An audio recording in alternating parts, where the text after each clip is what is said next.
सूफ़ी कौन होता है? हज़रत इमाम अब्दुल करीम कुशैरी रहमतुल्लाह अलैह उन्होंने किताब लिखी, बड़ी शोरा आफाक किताब रिसाला कुशैरिया। रिसाला कुशैरिया के अंदर हज़रत इमाम कुशैरी रहमतुल्लाह अलैह फरमाते हैं कि सूफ़ी वो होता है जो अपने आप से फ़ानी हो। अब अपने आप से फ़ानी से मुराद क्या है कि बखुद फ़ानी, यानी सूफ़ी तारिकुल अशिया नहीं होता, बल्कि वो अपने वक्त में खुश होता है। इसको कहते हैं बखुद फ़ानी। इसको मैं थोड़ा सा खोल के बयान करता हूँ। कुरान मजीद में अल्लाह ताला ने फरमाया कि रिजालुन तुल्हीहिम तिजारतुन वला बैउन अन ज़िक्रिल्लाह, यानी वो मेरे ख़ास बंदे हैं जिनको दुनिया की खरीदो फरोख्त मुझ अल्लाह की याद से गाफिल नहीं करती। इसको कहते हैं बखुद फ़ानी।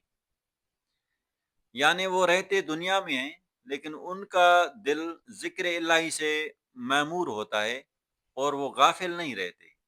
इसको कहते हैं बखुद फ़ानी। और हर वक्त ज़िक्र फ़िक्र में जो गुम रहते हैं ना, तो इस वजह से उनको कहती हैं बहक बाकी, यानी बाकी बिल्लाह।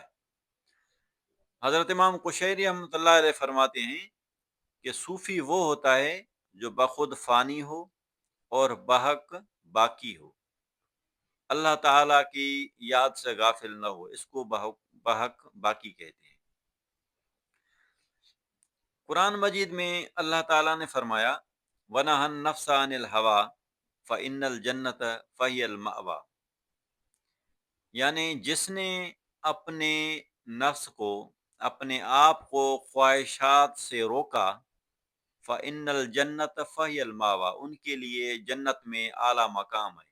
आला मकाम से मुराद फौज़ुन अज़ीम, यानी उसके लिए बड़ी कामयाबी है, क्योंकि इनाम कामयाबी पर दिया जाता है। बुज़ुर्गान दीन ने इस तरह तशरीफ़ फरमाई है कि अपनी ज़िंदगी को इस तर्ज पर गुजारो कि उसमें ख्वाहिशात का दखल न हो।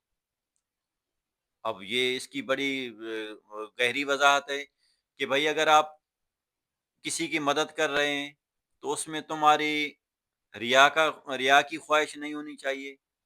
अगर आप खाना खा रहे हो तो उसमें जायके की ख्वाहिश